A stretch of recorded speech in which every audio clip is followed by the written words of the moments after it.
Thank you so much, Tasmina, and thank you for welcoming me today to this extremely important forum.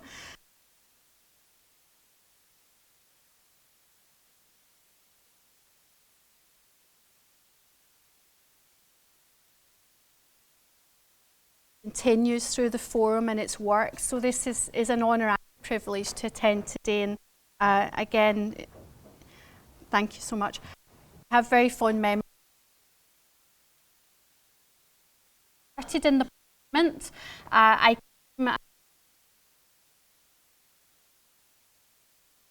NHS, and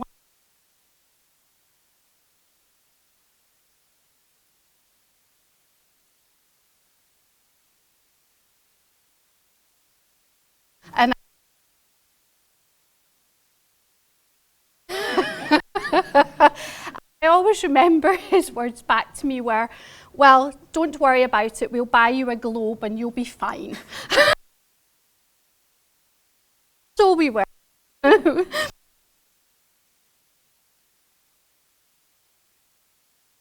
It gave me my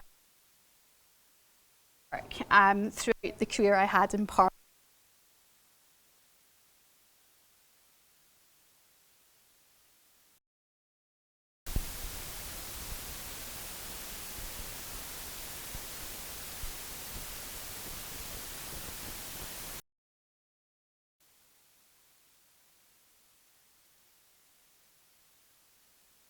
Should have a psychologist.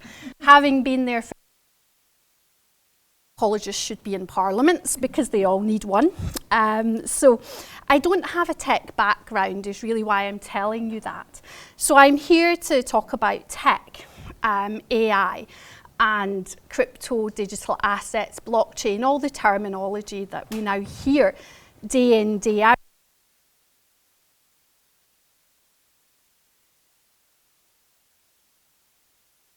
And it's one of these quirks of Parliament that when you're thrown in, you're often asked to do things that are not quite your thing, but you're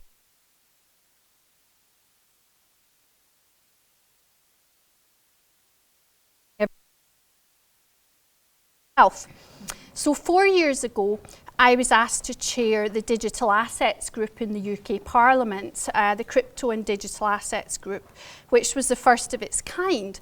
And up until that point, because we checked, there had been no debates in the House of Commons on cryptocurrency or digital assets. So in a way, we were kind of behind the population. The reason I was asked to do it is a constituent had lost a lot of money. Lots of people have lost a lot of money in this sector. Some people have been fortunate and gained a lot of money in this sector, but my constituent had lost money and said, who in the Parliament is doing this work? How do I get redress? What about regulation? And I said, well, I will find you this person and then I can put you in touch. So of course I started to search. There was no group at the time. There was no person. We had a debate. And Lords were ahead. They'd already had some debates, but nothing in the UK Parliament. So I'm back to the constituent and said, I'm very, very sorry, but there's no one doing this work. I feel that, you know, I haven't been able to kind of give you what you want. And he said, well, why don't you do it then? And I thought, oh, I don't know anything about it. Anyway, I got in touch with Crypto UK and had a discussion with them about the lack of understanding, I think, within Parliament on these issues, including my own, and how we could get some consumer protection and regulation established in the through the House of Commons, through the group. So we managed to get the cross-party support we needed to form the group. And then, lo and behold, 5 years ago now, I became chair of the cryptocurrency group. So all of a sudden, I had all of these tech bros coming to the Parliament to meet me from all around the world, telling me about the work they were doing. And I realised straight away, because often I didn't understand what they were talking about, that they had a totally different language to the political language I was by then used to. they came to the Parliament, they would use terms DeFi, they would talk about crypto, Bitcoin, blockchain, throw them out all onto the table. And the MPs would sit there.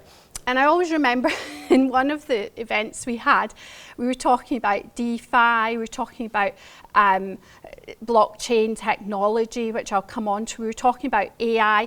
Of course, all the technologies will converge. And then someone started to speak about, we were obviously speaking about, you know, various types of aspects of the economy. And someone mentioned fiat. And one of the lords said, fiat. I understand that. That's a car. And I thought, no, we're not speaking about cars. And then I realised we have such a huge gap in our understanding. So we went to the public and we looked to see how many people were involved in the sector of digital assets at the time, and found way back 5 years ago, 4 million people in the UK were already involved. So our Parliament was actually behind the people, in a sense, in our learning. The next thing that happened, which really widened my horizons, was when Baroness Uden, who's been very key to the developments in the UK Parliament on technology, invited the Children's Parliament to come to speak to us. So there we are in the room. We have the children representing the different aspects of United Kingdom constituencies, all in the room from age, how old are they, Baroness? 7. Up to 15 or so, yes. They're in the room, the MPs are in the room, and the members of the Lords are in the room. And one of the first questions that came was, who understands the term Web3? Well, all the children had their hands pretty much up in the air, even the 7-year-olds, you know. Hardly any MPs had their hands up in the air. Not very many members of the House of Lords either had their hands up in the air. And that's when it kind of dawned on me that actually we as parliamentarians need to upskill ourselves, not just to learn for ourselves, but for the next generation, to make sure we give them the opportunities to achieve their potential in this new world, because our world has become digital. We can't shift time backwards. We can't, I think it was mentioned this morning about industrial revolutions and you know how Scotland has played a huge part in this from former First Minister. This is very true, but we can't take back time, because many people in Parliament said, well, I don't think we're going to be doing this in here. Maybe other parliaments can do it and we'll just kind of sit and wait. But those children said very clearly, this is about our jobs of the future. This is about our opportunities. We want to learn, we want to be engaged. So as parliamentarians, we started to work very hard on having educational sessions in our Parliament to upskill ourselves, to bring us up to date, not just with the population, but also with the children of the country as well, who were miles ahead in terms of their technological knowledge. So we worked very hard over 4 years. We appeared at conferences all over the world trying to work out what was happening internationally. We tried to think about not just how the tech sector would bring growth to the economy, but also about blockchain for good, and how we could look at social impact use cases. We spent time with the United Nations looking at how new types of currency were helping people who were unbanked across the world, in terms of, yes, we have very good you know, if I want to transfer money from my bank, we have very good services in the UK. We can do it within a very quick time. But in some countries of the world, that doesn't happen. And people feel that perhaps there's depreciation. We had representatives from Argentina saying lots of people there use different types of currencies because they have felt that their own currency has depreciated and they want something, in their instance, pegged to the US dollar. So these shifts and movements are happening globally, and we need to look at what's happening. We need to look at how it intersects, all of the technologies, AI, robotics, digital currency, blockchain technology will all converge over time. And again, I think we're in a new industrial revolution, a digital revolution, which our children are very native with, and as parliamentarians, we must get up to speed with. So we took MPs to Switzerland, didn't we? To the Blockchain Academy. I think we were given about 2 out of 10 for our, for our academy outputs. But one of the things that we noticed when we attended the Blockchain Academy was when we went into the room as parliamentarians, we were put at the front, we all filed in at the front, sat down, and then the break came, and we turned around to look at and meet with other people in the room. A sea of men. Out of 120 people in that room, 3 women. 3. It was one of the first times I've ever gone to the toilet and not had to stand in a queue, I have to say, at a conference. But, you know, we must make sure that this digital technological revolution is inclusive and that it brings everybody with it. Because we're not going to develop the type of AI, the type of digital assets, the type of progress that we need if it excludes major parts of our populations, people with disabilities, if it excludes women in terms of development. So we have to make sure that we as politicians take the lead and take a lead role, and we don't leave this to tech bros who came to see us and had their ideas for what this should look like for the world. It's very, very important that regulators and policymakers are at the forefront and that we grasp this opportunity for those children who came to visit us, who told us what they need and they want in terms of their educational system, their workforce opportunities for the future, but that we also look at some of the ethical aspects and we look at how things are shaping and that we take a real avid interest in this. Because there are also concerns, as the Baroness has outlined, but there are also, in addition to that, things that are very positive that are happening. When we went to the UN, we learned about how aid programs will be utilising blockchain technologies to make sure that the funding goes to the recipient and that their level of corruption that taxpayers complain about so much in our aid system is reduced and diminished, and we can show how the money has been transferred and that it reached the person of intended need. As I mentioned, we can support the work of the Sustainable Development Goals in relation to making sure that people who don't have access to banking and finance have access to banking and finance as we move forward. And we had the Deputy Digital Minister from Ukraine come to speak, which is a very poignant memory of mine in Parliament, who said that when traditional banking failed at the start of the conflict, that the funding was sent to those in the country through cryptocurrency. So this is a big mixed bag, isn't it? There are positives and there are negatives, but what we know is we can't push water up the hill. This is coming, it's coming. You can see how quickly it's coming from the videos that we saw. So what do we do about it? I left Parliament last year and told my husband I was going to relax and retire. And I've never been busier, actually. He says, what happened to this plan? But no, we've been taking the education sessions that we built in the UK Parliament. We had some sessions in the Spanish Senate this year. They were very, very interested in learning. We went to the European Parliament and held forum sessions there with MPs from different countries coming. And they said very openly, we don't often speak about this because we don't feel skilled enough, and often we're frightened or worried about saying the wrong thing. or that it's incorrect technologically.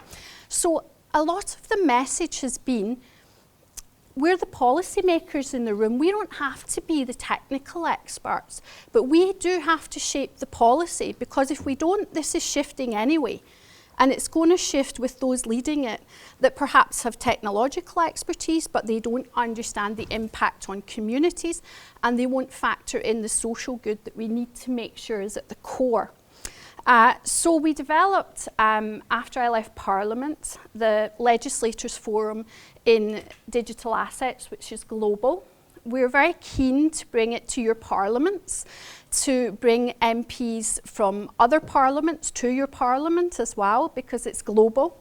A bit like this forum, it brings people from all around the world, because there are different regulatory frameworks globally in different jurisdictions.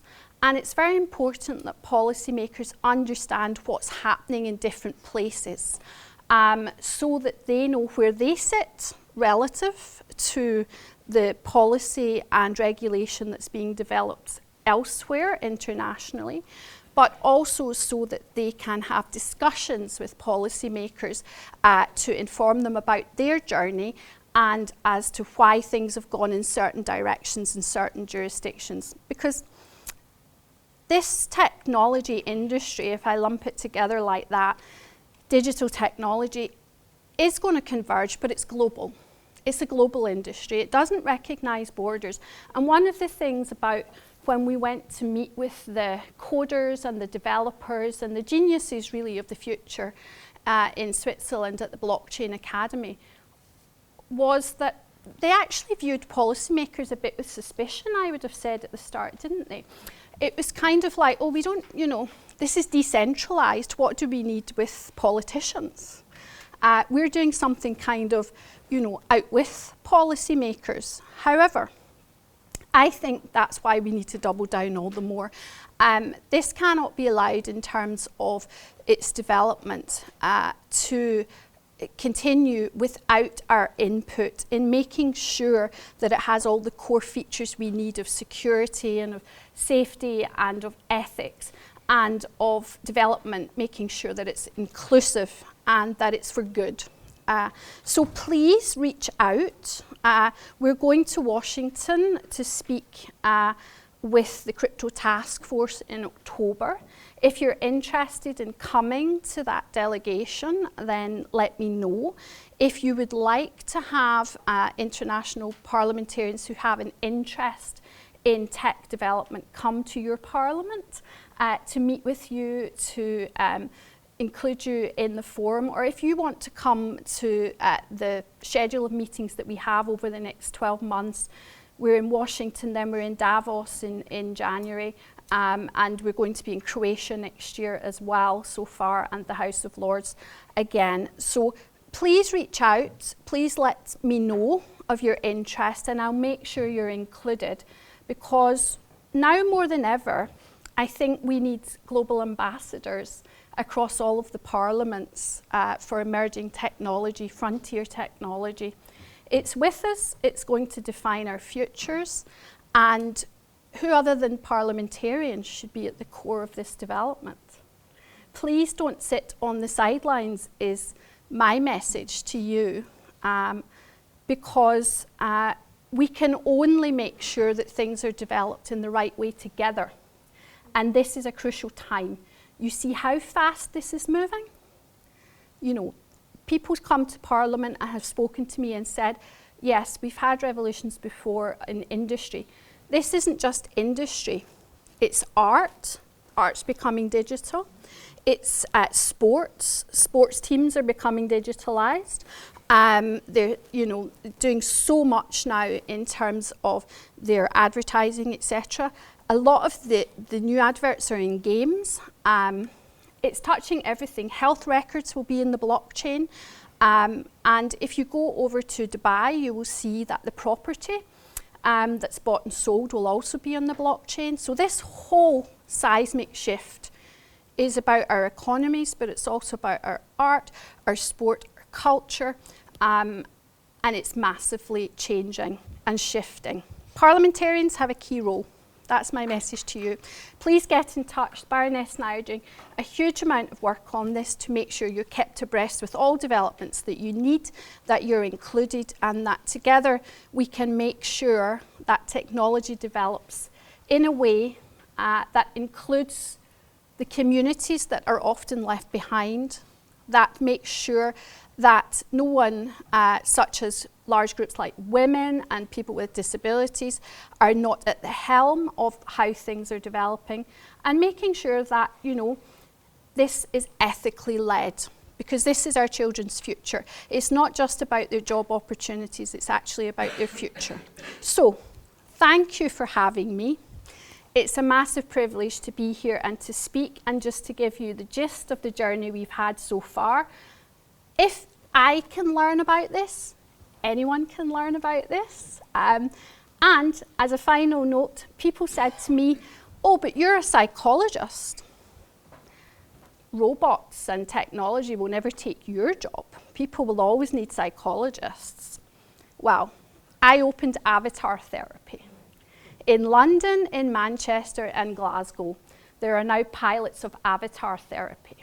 And you know what?